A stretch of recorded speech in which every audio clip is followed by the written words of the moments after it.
እንጀራ ኢን ስፔስ እንጀራ ኢን ስፔስ ትንሴ ስፔስ ላይ እንጀራ መብላት ብፈልግ እንዴት ነው የምበለው? ስፔስ ላይ የለም። ሀሳቡ የመጣው አስትሮኖቶች ወደ ጠፈር በሚሄዱበት ጊዜ የተለያዩ ምግቦችን ድራይድ የሆኑ ምግቦችን ይዞ ይሄዳሉ። ምክንያቱም ውሃ ያለው ነገር ወደ ስፔስ ይዞ መሄድ ዌስት ነው። ክብደትን በተቻለ መጠን ሚኒማይዝ ነው ማድረግ የምፈልገው እና ውሃ ኢንተርናሽናል ስፔስ ስቴሽን ላይ ኦልሬዲ ሪሳይክል የሚደረግ ሪሶርስ ስለሆነ ውሃ ያለው ምግብ ተይዞ ወደ ስፔስ አይሄድም። ስለዚህ አንደኛው አስትሮኖቶችን ወደ ጠፈር ሰፕላይ ሚሽን ሲላክላቸው የሚላከው ድራይድ የሆነ የደረቀ ምግብ ነው። ኢትዮጵያ ባህል ውስጥ ደግሞ እንደምናውቀው የደረቀ ምግብ አለን አይደል? ሁላችንም የምንበለው ድርቆሽ። ስለዚህ ለምን ድርቆሽ ለአስትሮኖቶች አንልክላቸውም ከሚል ሀሳብ ነው የተነሳ ነው። ምን ትላለህ?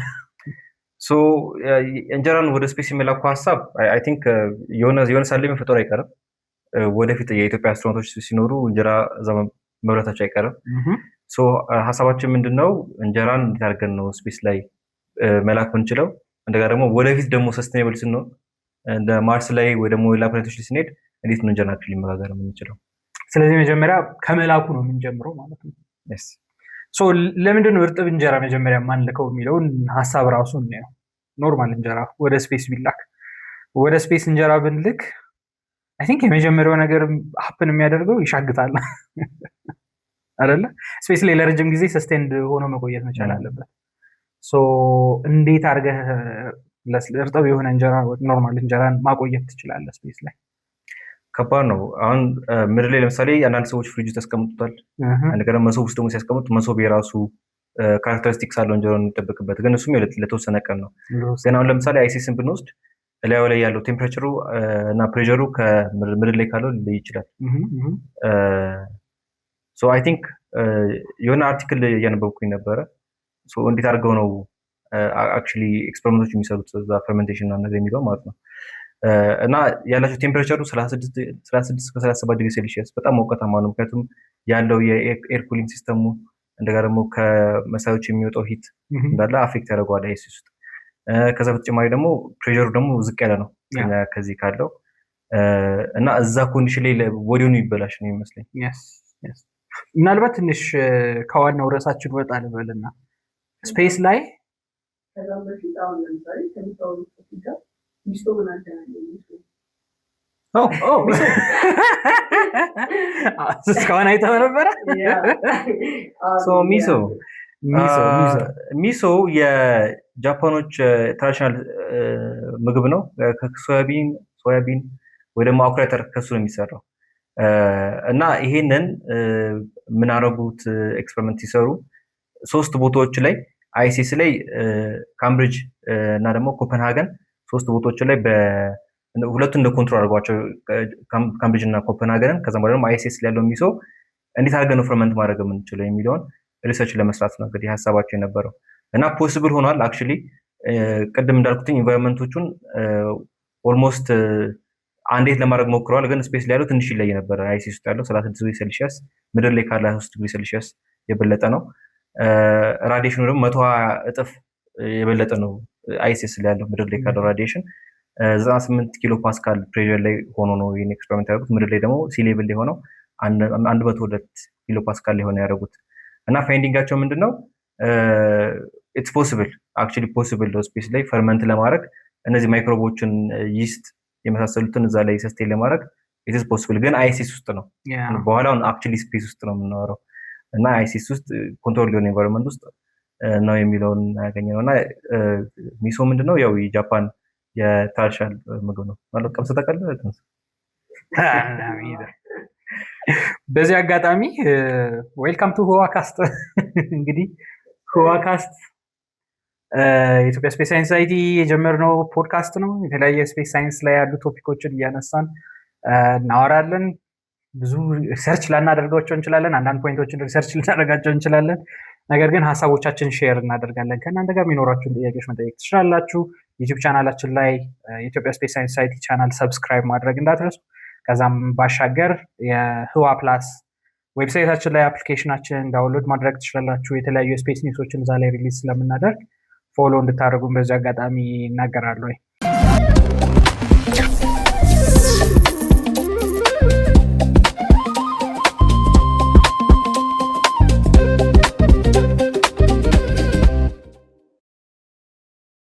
ሶ ያ ስለ እንጀራ እያወራን ነበረ። ሶ እንጀራ ፈርመንት እንዴት ነው የምናደርገው፣ እንዴት ነው የምንጋግረው ነው የሚለው ሀሳብ ያው ኢንትሮዳክሽን ለመስጠት ሞክረናል። ግን አክቹሊ እንጀራ ራሱ ምድር ላይ እንዴት ነው የሚጋገረው? That's fair point. I have no idea. I ማውቀው ነገር የለም። ሶ አይ ቲንክ የመጀመሪያው ስቴፕ የሚሆነው እንጀራ መሬት ላይ ሲጋገር የቆየ አንድ የሚቀመጥ እንትን ይኖራል አይደለ? እንደ ማስነሻ ስታርተር አይነት የሚሆን ፈርመንቴሽኑን። ስለዚህ ቀድሞ ከነበረው ሊጥ ላይ ተቀንሶ የሚቀመጥ አለ አንድ ኦልዌይስ። ከዛ በኋላ መጀመሪያ ሊጡ ይቦካል። ከዛ በኋላ ገጥና ፈርመንት ይደረጋል እንትኑ ተቀላቅሎበት። ከዛ አብሲት ይጣላል የሆነ ስቴፕ ላይ ምን ያክል ቀን እንደሚቆይ አላውቅም። አብሲት ይጣልና እንትን ነው የሚደረገው ተጥዶ ይፈላል አይደል? ትኩስ ነገር ፈልቶ ነው። ከዛ በኋላ ሚክስ ይደረግና ይጠበቃል 3 ቀን ምናምን ፈርመንት አድርጎ እስኪጠል። ከዛ በኋላ ከጠለለ በኋላ የጠለለው ውሃ ይደፋና ከዛ በኋላ ነው ኤአይ ኦቨርቪው ጉግል አድርጌው ዱቄቱን የተለያዩ 4 ስቴፖች ያስቀመጠ። መጀመሪያ ሊጡን ማብኳት ይላል። ዱቄትና ውሃ እናዋህዳለን። ከዛ እርሾ እንጨምራለን። ቅድም ስታርት ብለን ያወራ ነው። ከዛ ለ3 ቀናት ያህል ኩምሽሽ እስኪል ድረስ እስኪቦካ ድረስ ማስቀመጥ ይላል። ኩምሽሽ ማለት ኩፍ እስከሚለው እንትን እንዲያደርግ በብሎች እስከምናይ ድረስ ላይ ምናልባት። እሺ ከዛ አብሲት መጣ ይላል። ከዛ ለአብሲቱ ደግሞ ሊጥ መቅዳት። ከቦኮ ሊጥ ላይ ይቀዳል መጀመሪያ። ከዛ እሱ ይፈላል በውሃ ተጨምሮ። ከዛ ይቀዘቅዛል። ከዛ ሊጡን ማቅጠን አብሲቱን ማዋሃድ። ሊጡን ለማቅጠን ሊጡ ይወፍራል መሰለኝ። የአብሲቱ ዋናው ሀሳብ ለማቅጠኛ ነው። ከዛ ውሃ መጨመር፣ ለጥቂት ሰዓታት ማቆየት። ከዛ ምጣድ ይሞቅና ሊጡን ማፍሰስ ይላል። ይሁን እሱ ነው ከላይ የሚጠለውን ማለት ነው። ላይ ማስፋት ከዛ መሸፈን ማውጣት ነው። ይህን ስቴፕ እንዴት ነው ሪፕሊኬት ማድረግ የምንችለው? ስፔስ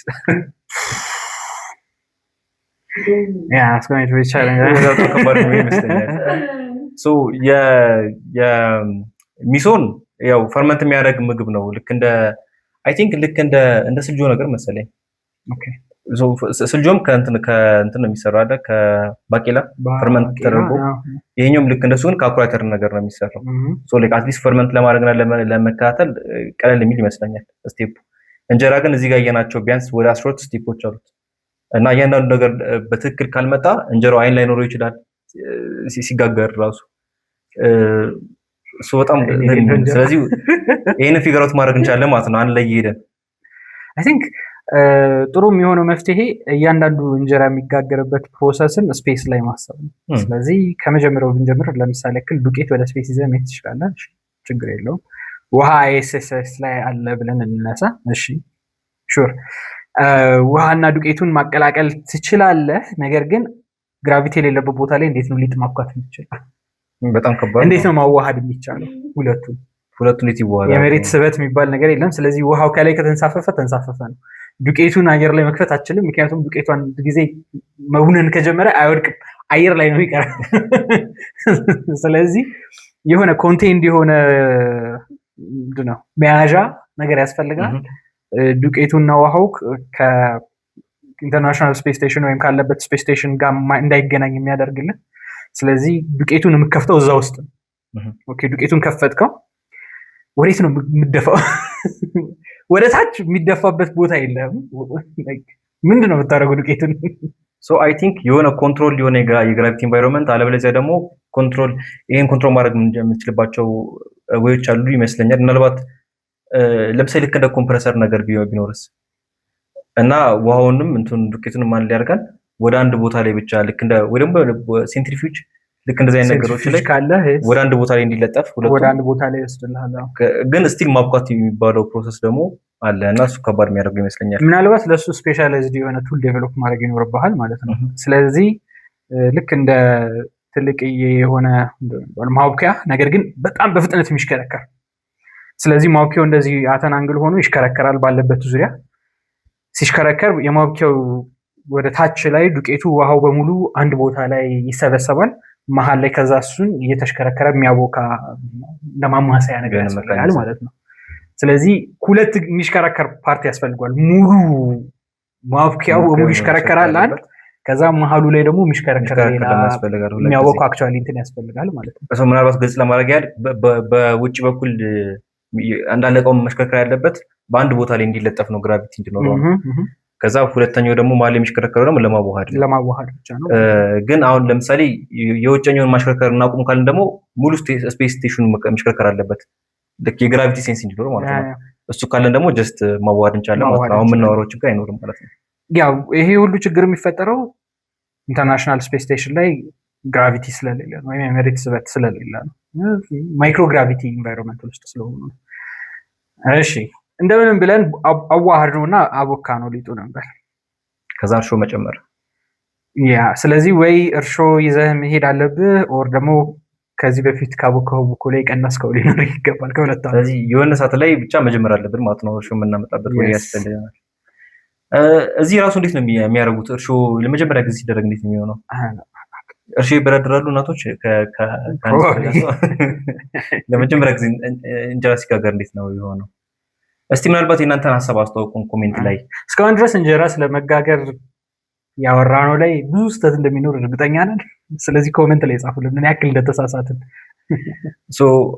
ዋናው የዚህ ፖድካስት ሀሳብ ከእናንተ ጋር መማር ነው። አንድ ቶፒክ እናመጣለን፣ እዚሁ እናወራለን። በፖድካስቱ መጨረሻ ላይ ግን የሆነ ያህል ፋይንዲንግ አግኝተን መለየት ነው ማለት ነው ዋና ሀሳባችን። ከዛ በኋላ እሺ አቦካ ነው፣ እርሾ ጨመርንበት። ፈርመንቴሽን ነው ችግሩ። ምክንያቱም መሬት ላይ አይደለም ያለ ነው፣ ስፔስ ውስጥ ነን። ስፔስ ላይ ግራቪቲ የለም። ግራቪቲ ብቻ ሳይሆን ደግሞ የመሬታችን ከባቢ አየር የለም። ሁለት ችግሮች ይፈጥራል። አንደኛ ኢንተርናሽናል ስፔስ ስቴሽን ላይ ያለው የአየር ኮምፖዚሽን ማተር ያደርጋል። ምክንያቱም ምን አይነት ፈርመንቴሽን ነው የምናካሄደው? ኤሮቢክ አናኤሮቢክ የሆነ ፈርመንቴሽን ነው። ሁለተኛ ጨረር ራዲዬሽን ያለበት ኢንቫይሮንመንት ውስጥ ነው ያለ ነው።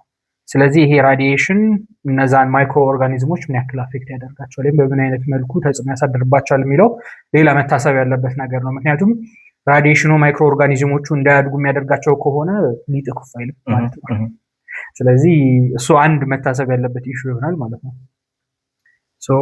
አይ ቲንክ ከራዲዬሽን የምንጠበቅበት የሆነ ያለው ያስፈልጋል። ግን አይሲስ ላይ በ120 እጥፍ የራዲዬሽን ውስጥ ፈርመንቴሽን ቅድም ለሶራ ነው ምን ነበር ሚሶ ለሚሶ እንደዛ ማድረግ ከቻሉ በ120 እጥፍ ሬዲዬሽን ቦታ ላይ አይ ቲንክ አይሲስ ውስጥ የሚቻል ይመስለኛል። ግን ምናልባት ችግሩ አሁን ጨረቃ ላይ ወይ ደግሞ ማርስ ላይ ቀጥታ ለማውቃት የምንፈልግ እንዴት ነው የምናደርገው ነው? ወይ ደግሞ ራዲዬሽን የጨመረበት ቦታ ላይ የሆነ ያህል ሺልዲንግ ያስፈልጋል ማለት ነው። ኦልዌይስ ሺልድድ መሆን መቻል አለብን። ሁለተኛው ደግሞ ተጨማሪ ኢሹ የሚሆነው ከማይክሮ ኦርጋኒዝሞቹ ባሻገር ሊጡን ካቦካው በኋላ ወይ ሁል ጊዜ ያ ስፒን የሚያደርገው ሴንትሪፊውጅ ውስጥ መቀመጥ አለበት። አለበለዚያ ከዛ ሴንትሪፊውጅ አወጣው ማለት ያንን ሊጥ ውሃውና ምንድነው የሊጥ ፓርቲክሉን ባይንድ የሚያደርገው ፎርስ የለም። ስለዚህ ከሆነ ደቂቃ በኋላ ውሃው ኦል አራውንድ ኢት ኤክስትራክትድ አውት ሊሆን ይችላል። ከዛ ደግሞ ምንድነው ፓርቲክሎቹ ያሉበት ቦታ ላይ ነው የሚቀመጡት። ልክ ውሃው ከላይ ይጠልልህና ከባዱ ሊጡ ወደ ታች ያወርድልህ ግራቪቲ ስለሌለ ማለት ነው። ስለዚህ እነዚህም ነገሮች ኢንቱ ኮንሲደሬሽን መውሰድ አለብን ማለት ነው። ግራቪቲ የሌለበት ኢንቫይሮንመንት ውስጥ ነን። ስለዚህ ሊጥ ግራቪቲ የሌለበት ቦታ ላይ ወይም የተቦካ ቡኮ ግራቪቲ የሌለበት ቦታ ላይ እንዴት አድርጎ ነው ቢሄቭ የሚያደርገው? የዱቄት ፓርቲክሎቹ በነገራቸው ላይ ሚክስቸር ነው እንጂ ፎርም የሚያደርጉት እንደ ኮምፓውንድ ፎርም አያደርግም። እንደመሩ የሚባለው ሁለት አይነት ሚክስቸሮች አለ፣ ሆሞጂኒየስ እና ሄትሮጂኒየስ ሚክስቸር። ሊጥ ሲሆን ሄትሮጂኒየስ ወይም ምንድነው የሚባለው ውህድ፣ ቅይጥና ውህድ። ስለዚህ ቅይጥ ነው የምትፈጥረው ማለት ነው። ውሃው አይጠፋም፣ ውሃው አለ፣ ዱቄቱም አይጠፋም፣ እዛው ነው ያለው። ነገር ግን ሁለቱ ፊውዝ ነው የሚያደርጉት። ስለዚህ ልክ ውሃው ከላይ ጠሎ ሊጡ ከታች ሲወርድ የሚፈጠረው ምንድነው? ሁለቱ ውህዶች እየተለያዩ ነው። ያ ስፔስ ላይ አይፈጠርም። እነዛ የዱቄት ፓርቲክሎች ባሉበት ቦታ ሆነው ነው የሚንሳፈፉት። ስለዚህ ቡኮ ላይ ውሃውን ከላይ ሊጡን ከስር ሆኖ አናገኘው። እሱ እንጀራውን ምን አይነት ለውጥ ይፈጥርበታል የሚለው ሌላ ጥያቄ ነው። የሚገርም ፋይንዲንግ በ120 እጥፍ ራዲዬሽን ላይ የጃፓኖችን ምግብ ሲሰራ እንትኖቹን ምንድነው ማይክሮ ኦርጋኒዝሞቹን ሚውቴት እንዲያደርጉ አድርጓቸዋል እና በ120 እጥፍ ራዲሽን ላይ ሆኖ ማሲቭሊ ሚውቴት እንዲያደርግ ያደርገዋል። 8ኛ ክሮሞዞሙን የዛ ማይክሮ ኦርጋኒዝም የይስቶቹን እንትን እንዲያደርጉ አድርጓቸዋል፣ ሚውቴት እንዲያደርጉ አድርጓቸዋል ይላል። ግን በምን አይነት መልክ ነው ማይክሮ ኦርጋኒዝሞቹ ቢሄቪየር ላይ ለውጥ የፈጠረው? ሶ ጄኔቲክ ሚውቴሽን የፈጠረባቸው እንትን ሲያደርጉ ነው። ሶ ዲቫይድ ሲያደርጉ ፎልቶች ተፈጠሩ ማለት ነው። ሶ ስቲል መጀመሪያ ላይ የነበረን ይስት ወይም መጀመሪያ የነበረ ማይክሮ ኦርጋኒዝም ካራክተሪስቲክሱ በፈርሜንቴሽኑ መጨረሻ ላይ አይኖረንም ማለት ነው። ሶ ስቲል ሚውቴት ያደረጉ ይስቶች ነው የሚኖሩ ማለት ነው። ይሄ ደግሞ ኮንቲኒየስሊ ለምሳሌ አሁን ለ6 ወር እንጀራ እየጋገርን ከሄድን መጨረሻ ላይ የሚኖረን ይስት ራሱ ከኛ ጋር ራሱ አዳፕተብል ነው የሚለው ራሱ ጥያቄ ውስጥ ይገባል ማለት ነው። ሶ ራዲዬሽን በጣም ኮንትሮል መደረግ አለበት ማለት ነው። ያ አይ ሚን የሚኖረው አንደኛ ዳይሬክትሊ እኛን አፌክት የሚያደርገን ፈርሜንቴሽን ሬቱ ነው። ሶ የሚኖረው ፈርሜንቴሽን ሬት በሚውቴሽኑ ምን ያክል ለውጥ ይፈጠርበታል የሚለው። ሁለተኛ ደግሞ የይስቶቹ ቢሄቪየር ጣዕሙ ላይ የእንጀራው ላይ ለውጥ ሊፈጥር ይችላል። ጤናማነቱ ላይ ራሱ ለውጥ ሊፈጥር ይችላል። ይህ እንጀራ ከዛ በኋላ በጤናማ በሆነ መልኩ ልንበለው አንችል ይሆናል። ስለዚህ ይሄ ራሱ ብዙ ሪሰርች የሚፈልግ አንድ ኤሪያ ነው ማለት ነው። ሶ ቴክኒካሊ የነሱ ይስት አይደለም፣ ኮጂ ይባል ነው። ፊላመንተስ ፈንገስ ይላል ወይ ደግሞ እንደ ሞልድ ነገር ነው። ሶ አይ ቲንክ ምናልባት የጃፓኖቹን ምግብ ስፔሲፊካሊ ፈርመንት ለማድረግ ይህን ነው የሚጠቀሙት ማለት ነው። ሶ ሚሶ ላይ የምንጠቀመው ሞልድ ኢትስ ዲፍረንት ፍሮም የኛ አክቹሊ እንጀራ ውስጥ የምንጠቀመው እንጀራ ውስጥ ከምንጠቀመው ሶ አሁን ይህንን ኮጂውን እንደዚህ አፌክት ካደረገው ይስት እንደሞልድ አፌክት እንደሚያደርገው ስፔሲፊካሊ እንጀራን ፈርመንት የሚያደርጉት ኢንስቶች እንዴት የሚያደርጓቸው እሱም ወደ ፊቸር የሚሰራ ኤክስፐሪመንት ነው የሚሆነው ማለት ነው። ስለዚህ ወደ ኢንተርናሽናል ስፔስ ስቴሽን አንፎርቹኔትሊ ኦርቢቱን ጨርሶ ሊወርድ ነው። ኦርቢቱን ጨርሶ ከመውረዱ በፊት አንድ የእንጀራ ኤክስፐሪመንት መስራት አለብን። ሊጣችንን ሰብሰብ አድርገን ወደ ስፔስ መላክ አለብን። ተንሱ ሊጥ እንዴት ነው ወደ ስፔስ የሚላከው? ኦኬ ኢንትረስቲንግ። እሺ እንደምንም ብለን ሊጣችንን አቦካን እንበል። ኦኬ አስቀመጥ ነው ወይ ሴንትሪፊውጅ ውስጥ ኦልዌይስ አድርገን ያንን የግራቪቲ ኢንቫይሮንመንት ሲሙሌት አደረግንለት። በስርዓት ጠለለልን እንበል። ሊጡ ከላይ ሆኖ ዋናው ከስር ሆኖ ውሃው ከላይ ሆኖ ቀሮ ምናምን ነገር። ኦኬ ሶ አብሲት መጣሉን እንዝለለው። አይ ቲንክ ስፔስ ላይ ነገሮችን ማፍላት ብዙ የሚከብድ ነገር የለውም። ተመሳሳይ ፕሮሲጀር ነው ያለው። እንዴት እንጋግረዋለን? በጣም ከባድ ነው። እንኳን ስፔስ ላይ ቀርቶ ምድር ላይ ኦልሞስት አብዛኞቻችን እንጀራ መጋገር አንችልም አለ ኢትዮጵያ ውስጥ ኦልሞስት ሞክረህ ታውቃለህ?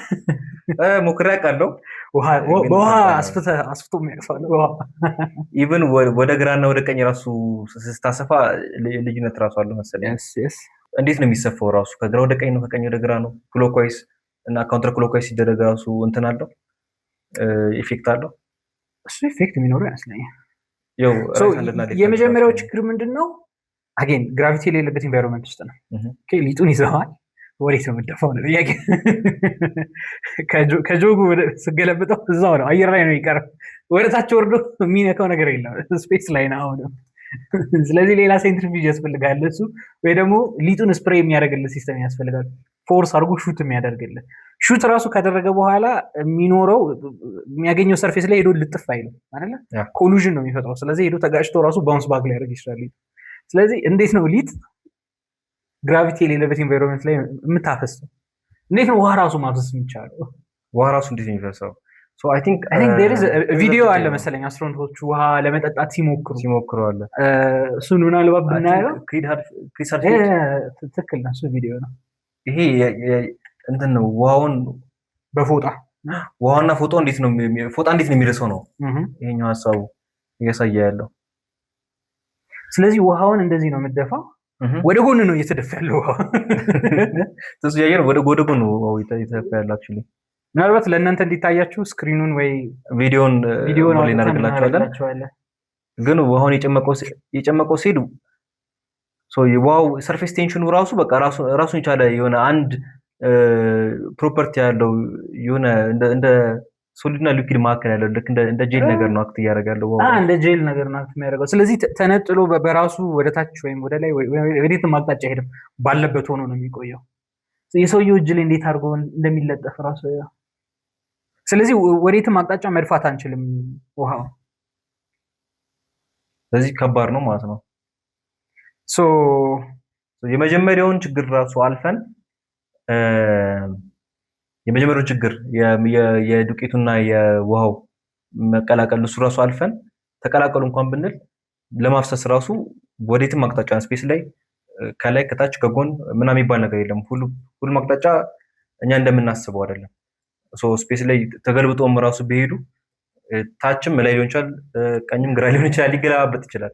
እንዳያችሁት ውሃው ወደ ጎን ነበር ቅድም የፈሰሰ ነበር። እሱን ዲክቴት ማይክሮግራቪቲ ላይ እኛ ከምናስበው እና ካለን ኤክስፒሪየንስ ስለሚለይ ምናልባት ይህን ለማፍሰስ ቅድም እንዳለው ምናልባት ስፔስ ስቴሽናችን የተሽከረከረ ነው ብለን እናስብ። ምክንያቱም በነገር ላይ ይሄ እዚህ ጋር ብቻ አይደለም ኢሹዋችን እንትን የሚለው በሆነ አስማት ራሱ የሆነ ቴክኒክ ፊገር አውት አድርገን መጋገር ራሱ እንችል ከዛ በኋላ የሚያጋጥሙን ተከታታይ ችግሮች አሉ። አንደኛ ልክ ሙቀት በሚያገኝበት ጊዜ አየር እንፋሎቱ ሲወጣ እንዴት አይን ይኖራል የሚለው አለ። ሌሎች ተጨማሪ ችግሮች አሉብን። ስለዚህ እንደ አሳምፕሽን አትሊስት ስፔስ ስቴሽናችን ሮቴት እያደረገ የመሬትን ግራቪቲ ሚሚክ ማድረግ መቻል አለበት። እሱን ማድረግ ካልቻልን ወይ ጨረቃ ላይ ወይ ማርስ ላይ መሆን አለብን። ግራቪቲ ያለበት ቦታ ላይ መሆን አለበት። ስፔስ ላይ የሆነው እንጀራ መጋገር በጣም ከባድ ነው የሚሆነው። እስቲ ተጨማሪ ሀሳቦችን አንድ ላይ ይዘን እንድንመጣ ትንሽ ረፍት ወስደን እንምጣ። ከረፍት በኋላ እንመለሳለን።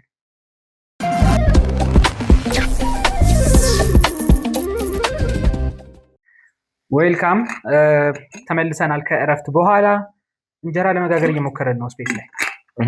እስቲ የውሃ መጠጫ ላይ ስላሉት ስቲከሮች ትንሽ ንገረን። እነዚህ ስቲከሮች ከኤስኤስ መርች ስቶር ነው ያገኘኋቸው። የኢትዮጵያ ስፔስ ሳይንስ ሶሳይቲ የመርቸንዳይዝ ስቶር ጀምሯል። ምናልባት ይታያል።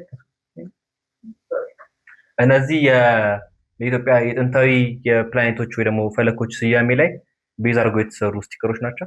ከፈለጋችሁ merch.ethos.org ላይ መሄድ ትችላላችሁ። የመርች ድረገጻችን ላይ ምናልባት እዚህ ጋር ስክሪናችን ላይ ከታያችሁ ብዙ ስቲከሮች አሉ። ኦልሬዲ ስቶራችን ላይ ያሉ እነዚህን ስቶሮች ዶኔት በማድረግ ለሶሳይቲያችን ለእናንተ አዘግራሪቲ ኦፍ እንደ ምስጋና እነዚህን ስቲከሮች እንሰጣለን። ለእኛ ለምንሰራቸው አክቲቪቲዎች ስራዎቻችን ሰፖርት ይሆነናል። ስለዚህ መርች ስቶራችን ዌብሳይታችን ላይ በመሄድ ሊንኩን ፊት ለፊት እናስቀምጥላችኋለን።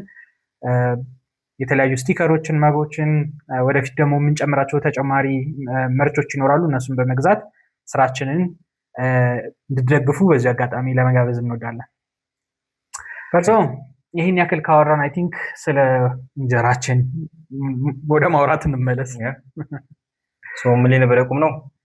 አይ ቲንክ የስፔስ ስቴሽኑን ሙሉ በሙሉ ስፒን ማድረግ እንዲችል እስካላረግ ነው ድረስ ስፔስ ላይ እንጀራ መጋገር በጣም ከባድ ነገር እንደሆነ በጣም ከባድ እንደሆነ እያወራን የነበረው ነገር ግን እስቲ ስፔስ ስቴሽኖችን ህዋ ላይ ወይም ምህዋር ላይ እንዳሉ ስፒን ማድረግ ከባድ ነው። ነገር ግን የሰው ልጅ ማርስ ላይ ሴትል አደረገ ነበር። እዛ ላይስ ቢሆን ምን አይነት ልዩነት ይፈጥራል? ጥሩ ጥያቄ ነው። ምናልባት የምድር ላይ ያለው ግራቪቲ እና ማርስ ላይ ያለው ግራቪቲ በሶስት ለሚለያየው እኛ ላይ 9.8 ከሆነ እነሱ ኦልሞስት ወደ 3 ነጥብ ምናምን ሜትር ፐር ሰከንድ ስኩዌር ነው አክሰለሬሽኑ እና ግራቪቲው። እዛ ላይ ምናልባት ወዲያውኑ ስናሰፋው ደሴም ፊሊንግ ራሱ የሚኖር አይመስለኝም።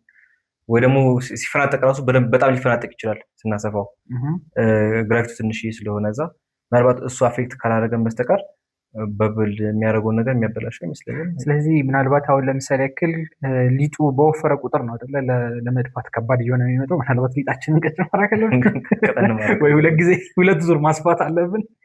የሊጡ ቅጥነትና እዛ ጋር ያለው ግራቪቲ ምናልባት ሊገናኝ ይችላል። ምናልባት እሱም ሊገናኝ ይችላል። ከዛ ውጭ ግን አይ ቲንክ ራዲዬሽን ስፔስ ላይ የትኛውም ፕላኔት ላይ ብንሄድ አቮይድ የምናደርገው ነገር ስላልሆነ የሊጡ ኩፍ ማለት ላይ ፈርመንቴሽን ፕሮሰስ ላይ የሚኖሩ ኢፌክቶች ይኖራሉ። ምናልባት የሰው ልጅ ጨረቃ ላይ ቋሚ የሆነ ሴትልመንት ወይም ቋሚ የሆነ ሰፈራ በሚያደርግበት ጊዜ እንደ አንድ መፍትሄ አቅጣጫ ሁሉ ጊዜ የሚቀመጠው የላቫ ቲዩብ ወይም የእሳተ ገሞራ በሚያልፍበት ጊዜ ጨረቃ ላይ የሚተዉ ክፍተቶች አሉ። እነዛ ላቫ ቲዩቦች ውስጥ ዋሻዎች ውስጥ ማለት ነው መኖሪያዎችን መገንባት ነው። ከራዲዬሽን ፕሮቴክት ያደርጋል። የራሱ የሆነ የመሬት ስፋት ስለሚኖረው ሃይ ኤነርጂ የሆኑ ፓርቲክሎች ወይም እነዚህ ጨረራዎች ወደ ጨረቃ በሚመጡበት ጊዜ የዋሻ ውስጥ ከሆንን ዋሻው ብሎክ ያደርገዋል። ከላይ ያለው መሬት ብሎክ ያደርገዋል፣ የጨረቃ ሰርፌስ ማለት ነው። ስለዚህ እዛ ውስጥ ምናልባት ከሆነን ፈርመንቴሽን ፕሮሰሱን ሴቭ ማድረግ እንችላለን። ነገር ግን ስቲል ሎ የሆነ ወይም ዝቅተኛ የሆነ የመሬት ስበት ወይም የመሬት ስበት መሬት ላይ ሲሆን ነው የጨረቃ ስበት ብለው የማርስ ስበት ስበት ያለበት ቦታ ውስጥ በምንሆንበት ጊዜ ግን ምናልባት እንጀራውን በተመሳሳይ ሁኔታ መጋገር አንችልም። ስለዚህ የተወሰኑ ሞዲፊኬሽኖች የግዴታ ሊያስፈልጉ ይችላሉ ማለት ነው። ምናልባት አሁን ማስበው ወደፊት እንግዲህ ያው ሰዎች ሰርቫይቭ ማድረግ ካለባቸው የተለያየ ዓለማት ላይ ሄደው እዚህ መሬት ላይ ያለውን ኢንቫይሮንመንት ነው እዛ ላይ ሚረር የሚያደርጉት። ስለዚህ ኮንትሮል ሊሆን ኢንቫይሮንመንት እስከሆነ ድረስ ፕሬሩንም አትሊስት መቋጠር የሚችሉትን ቴምፕሬቸሩን ፕሬሩን መቋጠር ከቻሉ ግራቪቲ መቋጠር አይችሉም። 1/3 ግራቪቲ ላይ ማርስ ላይ ከሆነ የጨረቃ ላይ ከሆነ ደግሞ ኦልሞስት 1/10 ግራቪቲ ላይ የሚሰሩት። ስለዚህ ምናልባት ግራቪቲው ሲጋግሩት አፌክት የሚያደርጋቸው ከሆነ ወይ ደግሞ ሊጡን ማወፈርና ማቅጠናቸው በዛ ግራቪቲ ላይ የሚኖረው ነገር አፌክት ካላደረገው በስተቀር አይ ቲንክ ምናልባት ማፍሰሱ ግራቪቲን ኮንትሮል ካረገን እንደዚህ ወይ ጨረቃ ላይ ወይ ማርስ ላይ ሆነን አይ ቲንክ የሚከብድ አይመስለኝም። ግን ምናልባት አይን ምናምን ነገር እንዳያወጣ ደግሞ ላያደርገውም ይችላል ትልቁ ችግር። ምክንያቱም እሺ የእንጀራ አይን እንዴት ነው የሚወጣው የሚለው ነው የመጀመሪያው ጥያቄ። እንዴት ነው የሚወጣው? ምክንያቱም ለምሳሌ ያክል ቂጣ ወይም የሆነ ነገር ሲጋገር ሁሉም ነገር አይን አይደለም የሚወጣው አይደለ? እንጀራ ሲሆን ነው በዛት አይን የሚኖረው። ምናልባት ከሊጡ ውፍረትና ቅጥነትም ሊሆን ይችላል። ካስተዋልክ ወፍራም እንጀራ በሚጋገርበት ጊዜ አይን ብዙ አይኖረው። ወፍራም ይሆንና አይኑ በጣም ትንንሽ ነው የሚሆነው፣ ወይም ደግሞ እንደ አነባብሮሽ ወይም እንደዛ ነገር ነው የሚሆነው። ስለዚህ የሊጡ ቅጥነት አይን የመውጣቱን እና ያለመውጣቱን ነገር ይወስናል። ነገር ግን አይን እንዲፈጠር የሚያደርገው ምንድን ነው መጀመሪያው? ኢንትረስቲንግ። እዚህ ጋር 3 ነገሮች አይን እንዲወጣ ያደርጋሉ ይላል። እሱ አንደኛው ካርቦን ዳይኦክሳይድ ጋዝ፣ ሁለተኛው የአረፎቹ ፍንዳቱ ደግሞ ፖፕ ማድረጋቸው፣ ሶስተኛው ደግሞ የአብሲት ሚና ይላል። ካርቦን ዳይኦክሳይድ ላይ ሊጡ ቀጥኖ ሲቦካ ውፍረቱን የካርቦን ዳይኦክሳይድ ጋዝ ይፈጥራል። ሊጡ በጋለ ምጣድ ላይ ሲፈስ የጋዝ ወደ ላይ ለመውጣት ይገፋል። ስለዚህ ይተናል ማለት ነው። እሱ ሲተን ከታች ወደ ላይ ሲተን እንትኖቹን ፖፕ ሲያደርግ ያንን እኛ አይን የምንለውን ነገር ክሬት ያደርግልናል ማለት ነው። ከዛም በኋላ ይሄ ከፍ ካለ በኋላ ከተገፋ በኋላ ሁለተኛው የአረፎች መፈንዳት ነው የሚለው። የካርቦን ዳይኦክሳይድ አረፋ ወደ ላይ ሲወጣ ትናንሽ አረፎች ይፈጥራል። ጋዙ አረፎችን ይፈጥራል። ከዛ እነዚህ አረፎች በሙቀቱ ምክንያት ሲፈነዱ ትናንሽ ቀዳዳዎች ወይ ደግሞ አይኖች ይፈጠራሉ ይላል። ሶስተኛው አብሲት ነው። አብሲት ሊጡን መለጠጥ ወይ ደግሞ ኤላስቲሲቲውን ስለሚጨምር ጋዙ ሳይበተን አረፎቹ ተጠብቀው እንዲቆዩና ቆንጆ እንዲያወጣ ያደርጋል ይላል። ስለዚህ ወዲያውኑ እንደተጋገረ አይደለም አይኑ መውጣት ያለበት፣ ትንሽ ቆይቶ ነገር ነው አይኑ መውጣት ያለበት ማለት ነው። ኢሚዲየትሊ ወዲያውኑ ከሆነ ሊጡ ውስጥ አሁንም መፍሰስ የሚችል ስለሆነ ልክ አይኑ በሚፈነዳበት ጊዜ የሚፈጠረውን ክፍተት ሊጡ መልሶ ይሞላዋል። ስለዚህ ትንሽ መለጠጡ ከጨመረ በኋላ ወይም በቀላሉ መፍሰስ ካቆመ በኋላ ነው አይኖቹ የሚፈነዱት። የአብሲት ሚና እኔ እንትኑ እዚህ ጋር ራሱ አይን እንዲፈጠር ራሱ ጥቅም ያለው አልመሰለኝ ነበር። ለማቅጠም ብቻ ነበር የመሰለኝ ቅድም አሁን ነበር። ስለዚህ እንጀራ መጋግራችሁ የምታውቁ ሰዎች ካላችሁ እዚህ ጋር እየታዘባችሁ ነው። ስለዚህ አብሲት ከነዚህ ሁለቱ ሌላ ምናልባት ጥቅም ካሉ ምናልባት ኮሜንት ላይ አስተያየቶቻችሁ መስጠት ትችላላችሁ። ስለዚህ ታዲያ ይሄ ማርስ ላይ ቢሆን እንዴት ነው አፌክት የሚያደርገው? ማርስ ላይ ቢሆን አይ ቲንክ ከመሬት አንጻር ከጨረቃ አንጻር ማርስ ላይ የተሻለ እንጀራ መጋገር ትችላለህ። ምክንያቱም በስበት አንጻር ማርስን በምንመለከታት ጊዜ ተቀራራቢ የሆነ ስበት አላት። አሁንም እያሰብን ያለነው የምንኖርበት ምንድነው ሀቢታት ወይም መኖሪያ ክፍላችን የመሬትን ከባቢ አየር የመሬትን የአየር ግፊት ማምጣት የሚችል መሆን አለበት። በነገራቸው ላይ የአየር ግፊት ውሃ ምን ያክል ሙቀት ላይ ይፈላል፣ ምን ያክል ሙቀት ላይ ይተናል የሚለውን ይወስናል። ስለዚህ ለምሳሌ ጨረቃ ላይ ውጪ ምንም አይነት አየር በሌለበት ቦታ ላይ ውሃ ለማፍላት ብንሞክርና መሬት ላይ ለማፍላት ብንሞክር ተመሳሳይ ሙቀት መጠን ላይ አይፈላም። ምክንያቱም ፕሬሸር ወይም የከባቢ አየራችን የሚፈጥረው ግፊት ውሃ በየትኛው ሙቀት ላይ ይፈላል ይተናል የሚለውን ይወስናል። ስለዚህ አሁንም እያወራን ያለነው አሳምሽን እንጀራ ለመጋገር ስንሞክር መሬት ላይ ያለውን ከባቢ አየርና መሬት ላይ ያለውን የአየር ግፊት ጨረቃ ላይ ይዘን ብንሄድ ወይም ማርስ ላይ ይዘን ብንሄድ ምን ይፈጠራል የሚለው ነው። ኢቭን ያው ግራቪቲው መቀነሱ ምናልባት ቦያንሱን አፌክት ያደርገዋል እና የጋዙ ወደ ላይ የሚወጣበት ፍጥነት ይቀንሰዋል ይላል። ትላልቅ አይኖች ይፈጠራሉ ይላል። ምናልባት ይህን ቼክ ማድረግ አለባቸው። እኛም እያደረግን ነው ቼክ እናደርገው። ትላልቅ አይኖች ይፈጠራሉ። ጋዙ ወደ ላይ የሚጓዘው በቀስታ ስለሆነ አረፎቹ ወደ ላይ ወጣው ከመፍራታቸው በፊት እርስ በርስ ለመቀላቀል ሰፊ ጊዜ ያገኛሉ። የተለያዩ በብሎች ከውስጥ ይገናኛሉ። ከዛ ትልቅ በብል ይሆናል ወይም ትልቅ ፊኛ ነገር ይሆንና ሲፈነዳ ትልቅ አይን ነው የሚሆነው ማለት ነው። ሰፋፊ ትንንሽ አይን አይሆንም። ሰፋፊ አይን ያለው እንጀራ ይኖራቸው ማለት ማርስ ላይ የሚኖሩ ሰዎች። ስለዚህ በየት ይብሉ ከሆነ እያንዳንዱ አይን ላይ ማስቀመጥ ይችላል። አንድ አይን ላይ ሊጡ ውስጥ የታፈነ ጋዝ ይኖራል።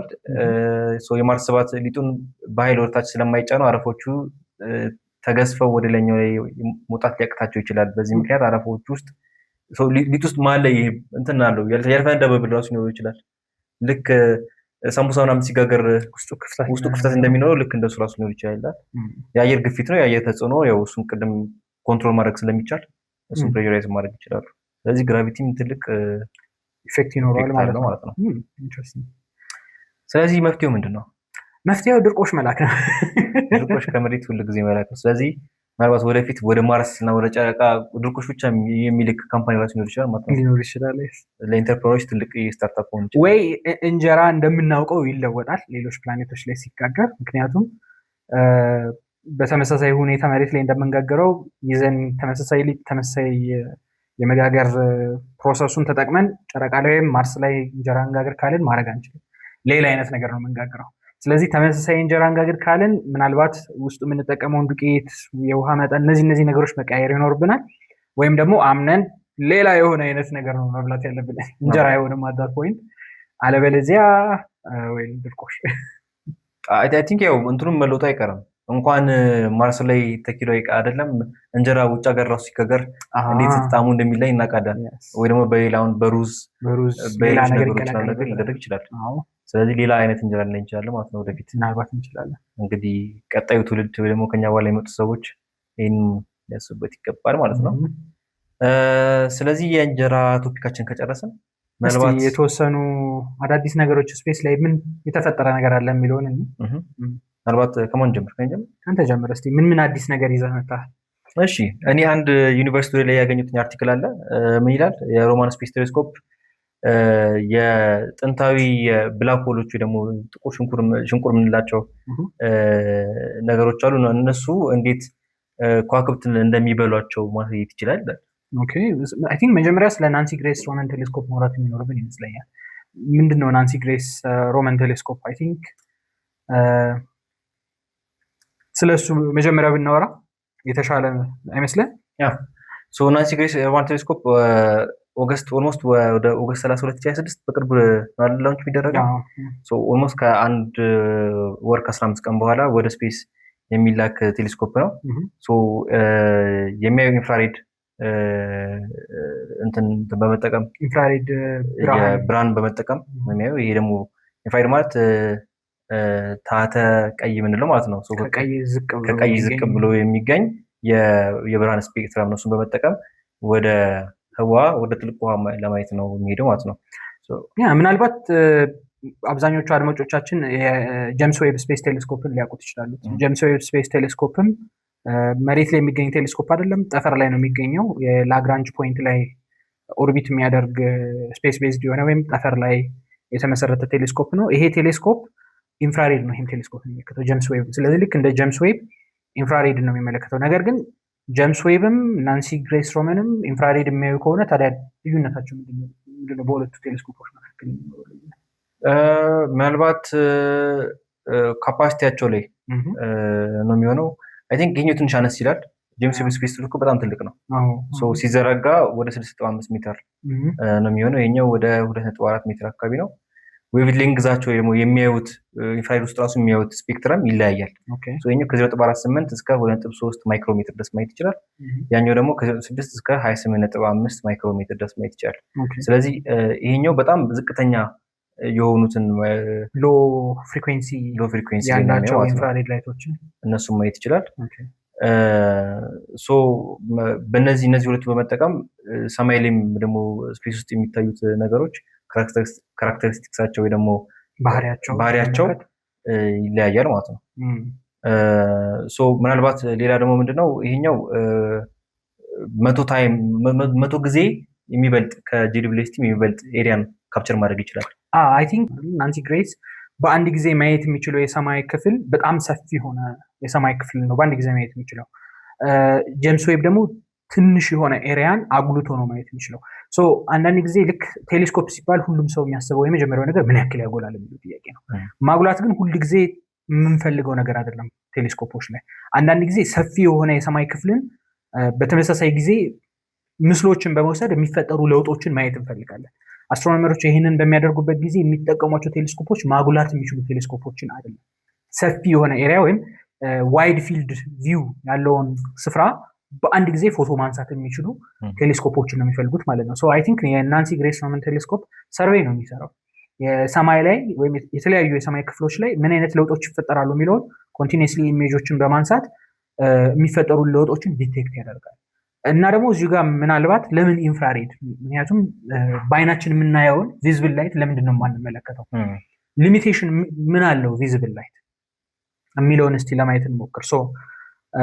በአይናችን የምናየው ብርሃን በቀላሉ መጋረድ ይችላል። ለምሳሌ ያክል አቧራ ቢነሳ፣ ደስት ስቶርም ነገር ቢነሳ፣ አቧራ ቢነሳ በቀላሉ ከርቀታችን ያለውን ነገር ማየት አንችልም። ወይም ደግሞ ፎግ ወይም ጉም ቢኖር ያ ጉም ያለበት ቦታ ላይ ፊት ለፊታችን ያለውን ነገር በቀላሉ ማየት አንችልም። ምክንያቱም በአይናችን የምናየው ቪዚብል ላይት የሚባለው በጉም ወይም በደመና በእነዚህ አይነት ነገሮች በቀላሉ አብዞርብድ ይሆናል፣ ብሎክድ ይሆናል ወይም ይዋጣል። ኢንፍራሬድ ግን ይህንን አቧራዎቹን አልፎ እኛ ጋር መድረስ የሚችል የብርሃን አይነት ነው። ነገር ግን በአይናችን ማየት አንችልም። ኢንፍራሬድም በአይናችን ማየት ስለማንችል ለዛ ብርሃን ሴንሲቲቭ የሆኑ ሴንሰሮችን በመጠቀም ነው ኢሜጆቹን ካፕቸር ማድረግ የምንችለው ማለት ነው። ስለዚህ የናንሲ ግሬስ ሮመንም የጄምስ ዌብ ስፔስ ቴሌስኮፕም ህዋ ላይ የሚገኙ የተለያዩ ጋዝ ክላውዶች አሉ፣ ስቴላር ክላውዶች አሉ። እነዚህን ክላውዶች አልፈው ከጀርባቸው ያሉ ከዋክብቶችን ማየት መመልከት ይችላሉ ማለት ነው። ምናልባት እዚህ ጋር በኋላ ላይ ኢሜጅ አታች እናደርጋለን። የፒለርስ ኦፍ ክሪኤሽን 2 ኢሜጆች አሉ ሳይድ ባይ ሳይድ ያሉ። ካያችሁት አንደኛው ሳይድ ላይ ጄምስ ዌብ ያነሳው ነው፣ አንደኛው ሳይድ ላይ ደግሞ ሀብል ስፔስ ቴሌስኮፕ ያነሳው ኢሜጅ ነው። ተመሳሳይ ምስሎች ናቸው ሁለቱም ምስሎች። ነገር ግን ጄምስ ዌብ ያነሳው ላይ ብዙ ከዋክብቶች ይታያሉ፣ ሀብል ያነሳው ላይ ግን ጥቂት ከዋክብቶች ብቻ ናቸው የሚታዩት። ይሄ ልዩነት የሚፈጠርበት ዋነኛ ምክንያት ምንድነው? ከዋክብቶቹ የሚያመነጩት ብርሃን ሀብል ያነሳው ኢሜጅ ላይ በአቧራው ይዋጣል። ጄምስ ዌብ ግን ሲያነሳው አቧራውን አልፎ እዛ ቴሌስኮፕ ጋር የደረሰውን ኢንፍራሬድንም ጨምሮ ነው ካፕቸር የሚያደርገው ማለት ነው። እዚህ ላይ በጣም የሚገርመው ነገር ምንድነው? ስለ ናንሲ ግሬስ ሮማን ቴሌስኮፕ እና ስለ ጂዲብሊስቲ ሲያወራ ናንሲ ግሬስ ሮማን ቴሌስኮፕ 300 ሜጋፒክሰል አካባቢ ሪዞሉሽን ማንሳት ይችላል። እና በጣም የሚገርመው እዚህ ጋር ዳታ በ63 ቀን ውስጥ እስካሁን ድረስ ሀብል ለረጅም ዓመታት ያነሳቸውን ዳታዎች እንትን ማድረግ ይችላል። ለምሳሌ ሀብል ለ85 ዓመት ፎቶግራፍ ቢያነሳ ሰማይ ላይ ይሄኛው በ63 ቀን ውስጥ ይደርስበታል። ዋው! በጣም ፈጣን ነው ማለት ነው ማፕ ማድረግ። ደግሞ ዋና ሀሳቡ ደግሞ ሚልኪ ዌይ ላይ ያሉትን ስታሮች እንደገና ብላክ ሆሎች እነዚህን ሁሉ ሰርቬይ ለማድረግ ነው ሀሳቡ ማለት ነው። ኦኬ ምናልባት እዚህ ምስል ላይ ከታየ ይሄኛው በሀብል ነው፣ ይሄኛው በጄምስ ዌብ ነው። እዚህ ጋር እንደምታዩት ብዙ ከዋክብቶች የጄምስ ዌብ ምስል ላይ ይታያሉ። የሀብሉ ላይ ግን አብዛኛው ከዋክብቶች በደመና የሚመስል ነገር ተሸፍኗል። ይሄ ስቴላር ጋዝ የምንለው ነው። ከዋክብቶች የሚወለዱበት ሃይድሮጅን ጋዝ እንዲሁም ሄቪየር የሆኑ ኤሌመንቶችም ያሉበት ነው። ሞስትሊ ግን ሃይድሮጅን እና ሂሊየም ነው። ይሄ ጋዝ ነው ከዋክብቶቹን ብርሃናቸውን አልፈው እኛ ጋር እንዳይደርሱ ብሎክ የሚያደርጋቸው። ኢንፍራሬድ ግን ይህንን ጋዝ ፔኔትሬት አድርጎ ወይም ጥሶ አልፎ እኛ ጋር መድረስ ይችላል። በአይናችን ግን አናየው። በአይናችን ስለማናየው ልዩ የሆኑ ሴንሰሮችን ተጠቅመን ካፕቸር ማድረግ እንችላለን ማለት ነው። እሺ ስለዚህ ምናልባት እንደ ኢንትሮዳክሽን ካወራን ፕሮዲውሰራችን 2 ደቂቃ ብቻ ይቀራችሁ ይለናል ከረፍት እስከምንወጣ ድረስ። ስለዚህ እንዴት አድርጎ ነው ታዲያ ናንሲ ግሬስ ሮማን ቴሌስኮፕ ድሮ የነበሩት ብላክ ሆሎች እንዴት ነው ከዋክብቶች የሚበሏቸው የሚለው ርዕሱ ራሱ እንዴት ነው ከዋክብቶች የሚበሉት? እንደ ሶካር ካራክተሪስቲክስ ያላቸው ልክ እንደ እንስሳቶች ከዋክብቶች አንድ የሚታወቅ ባህሪ ያላቸው አይደል? ከዋክብቶች ሁሉ ጊዜ ይወለዳሉ፣ ያድጋሉ፣ ከዛ በኋላ ይሞታሉ። ልክ የሰው ልጅ እንዳለው ባህሪ ማለት ነው። ነገር ግን ለከዋክብቶች ሲሆን ምናልባት በቢሊየን ከዛ በላይ የሚሆን እድሜ ሊፈጅባቸው ይችላል ይሄን ሁሉ ነገር ለማሳለፍ። ከዋክብት ስንል የኛ ፀሐይንም ይጨምራል በነገራችሁ ላይ። ስለዚህ የኛ ፀሐይ የሆነ ጊዜ ያልነበረችበት ጊዜ ነበረ። የሆነ ጊዜ ላይ ተወለደች፣ አሁን ያለችበት ደረጃ ደርሳለች። ሄዳ የሆነ ጊዜ ላይ ደግሞ ትሞታለች። ለምንድን ነው ኮከብ የሚሞተው ነው ጥያቄው። ስለዚህ ይሄንን በጣም አንገብጋቢ የሆነ ጥያቄ ከረፍት በኋላ ይዘነው እንምጣ። ከረፍት በኋላ እንመለስ።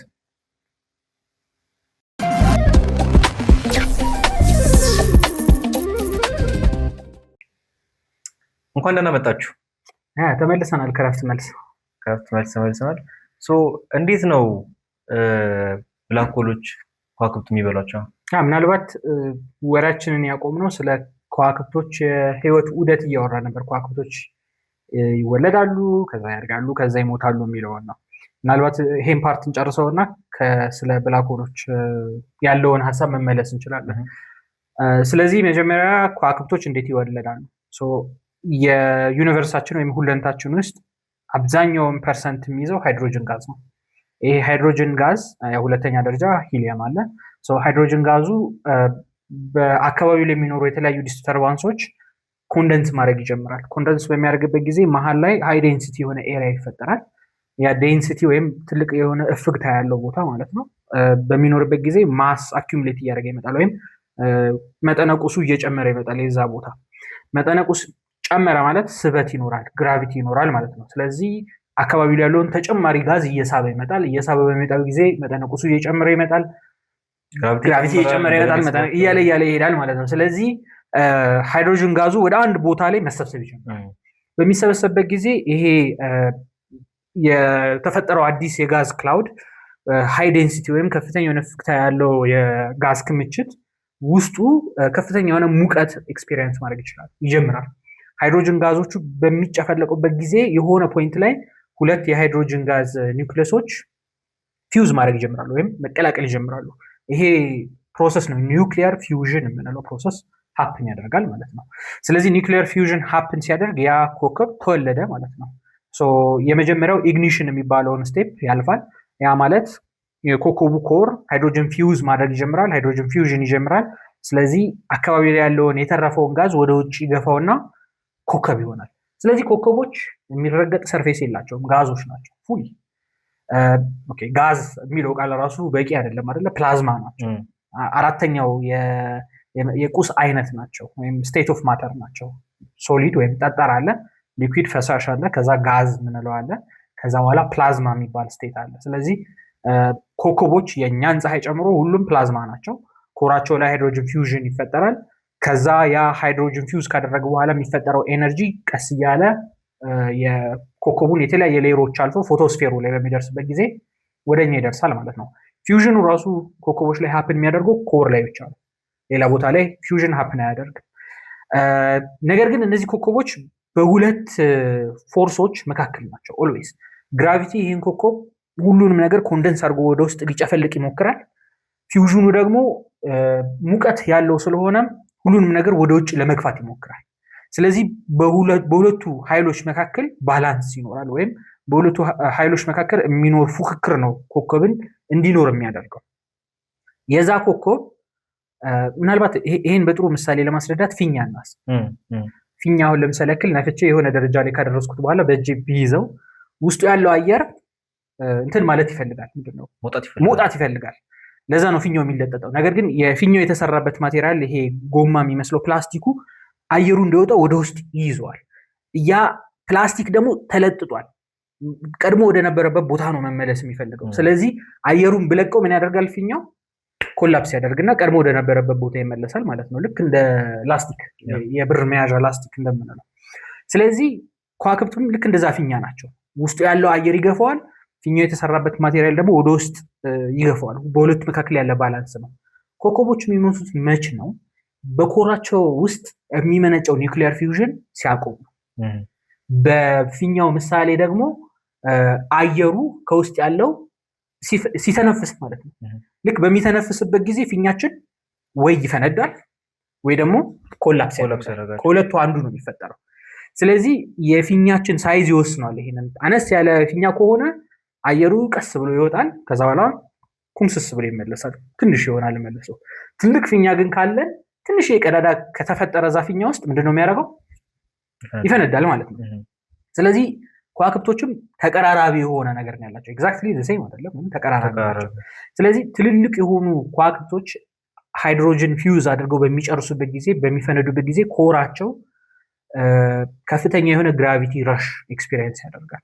ያ የግራቪቲ ረሽ ማቴሪያሎችን አንድ ላይ ፊውዝ ያደርግና ኮሩ ላይ ብላክ ሆል ፎርም እንዲያደርጉ ያደርጋቸዋል። ከሱ አነስ የሚሉ ኮከቦች ኒውትሮን ስታር ፎርም ሊያደርጉ ይችላሉ፣ ዋይት ዶርፍ ፎርም ሊያደርጉ ይችላሉ። የተለያዩ ከዋክብቶች ከሞቱ በኋላ ትተውት የሚያልፉት ቅሪት ይኖራል ማለት ነው። ስለዚህ ኮከቦች ከተወለዱ በኋላ እስከ ሞታቸው ያለውን ፕሮሰስ የዚህን ያክል ካየን ናንሲ ግሬስ ሮማን ቴሌስኮፕ ምንድን ነው ታዲያ የተመለከተው? ናንሲ ግሬስ ሮማን ቴሌስኮፕ ሀሳባቸው ምንድን ነው? ኤርሊ ዩኒቨርስ ወይ ደግሞ የአጽናፈ ዓለም መጀመሪያ ላይ ሲፈጠር እስካሁን ድረስ ያልተመለሰ ጥያቄ አለ። በጣም ትላልቅ ሱፐርማሲቭ ብላክ ሆሎች የሚባሉት ወደ ኋላ ሄደን ስንመለከት አሉ እና ያ ደግሞ ፖሲብል መሆን አይችልም ነበረ መጀመሪያ ቲዮሪ ማለት ነው፣ ግን አሉ። ስለዚህ እነሱ እንዴት ነው ፎርም የተደረጉት እና ደግሞ ብላክ ሆሎቹ ፎርም ሲደረጉ እንዴት ነው በምን ያህል መንገድ ነው ፎርም የተደረገው የሚለውን ዲስትሪቢዩሽን ለማየት ነው ሀሳቡ ማለት ነው።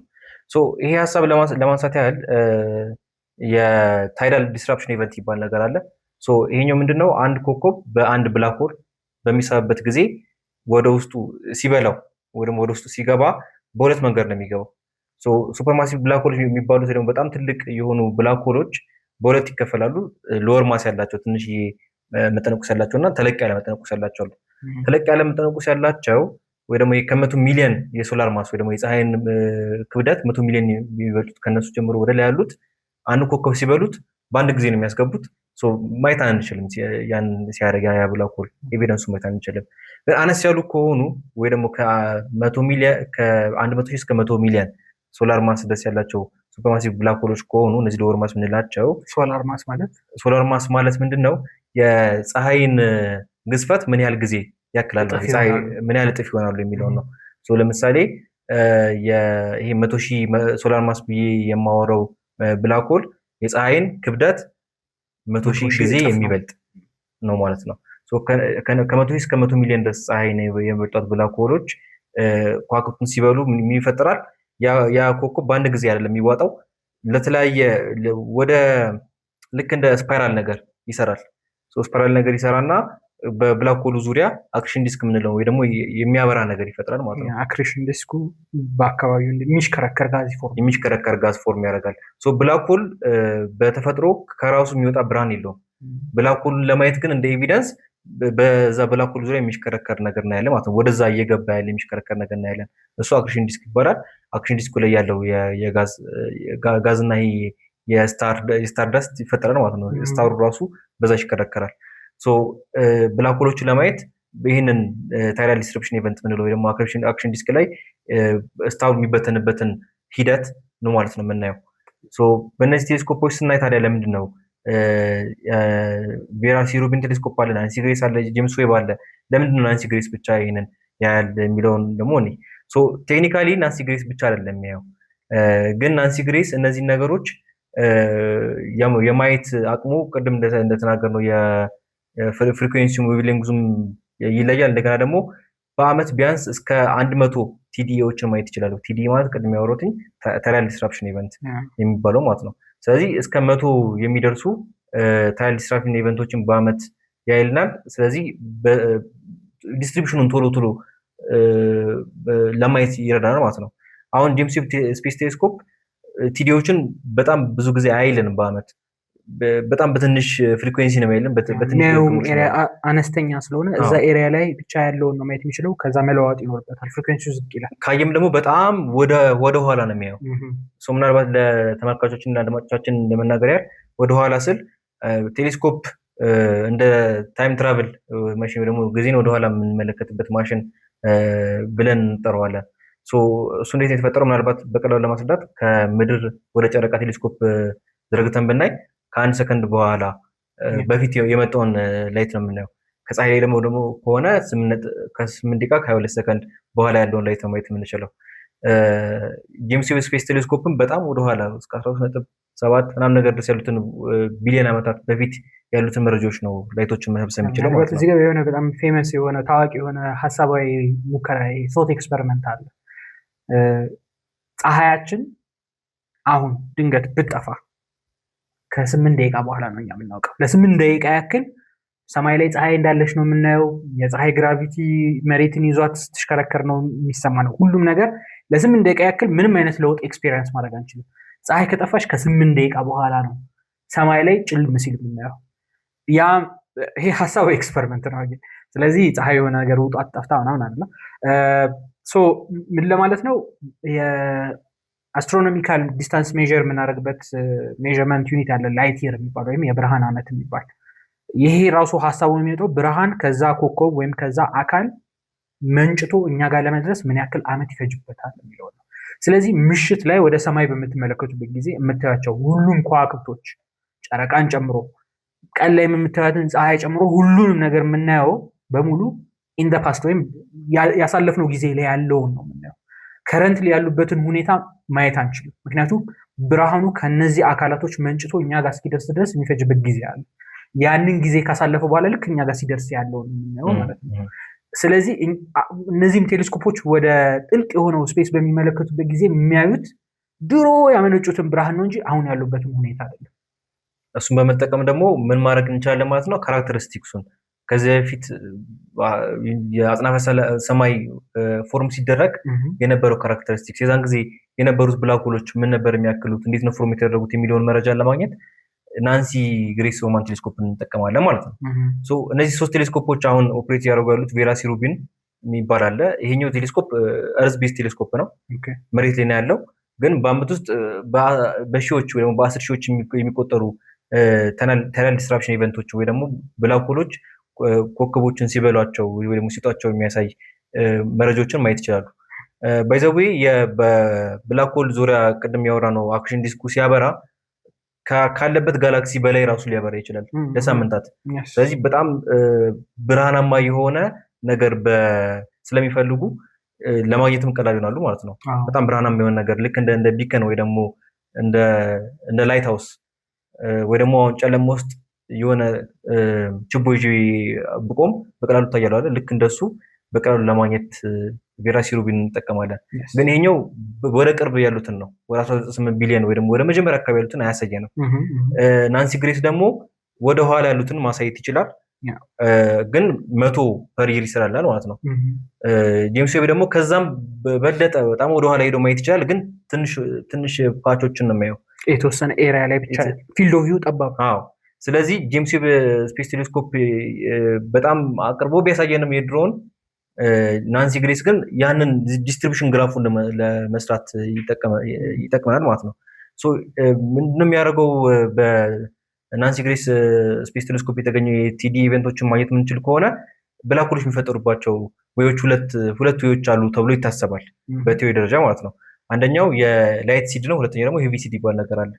ላይት ሲድ ሲሆን ምንድነው ድሮ የነበሩት ብላክ ሆሎች መጀመሪያ ላይ የነበሩት ብላክ ሆሎች ኮላፕስ ካደረጉት ስታሮች ወይ ደግሞ ከዋክብቶች ይፈጠራሉ የሚል ነው።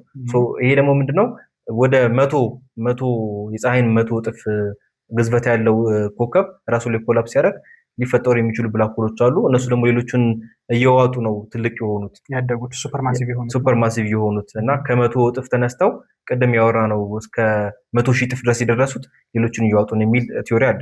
በተለይ ደግሞ ሄቪ ሲድ ይባል ነው። ይሄኛው ደግሞ ምንድነው ኮላፕስ ካደረገ ከትልቅ ጋዝ ነው የተፈጠሩት።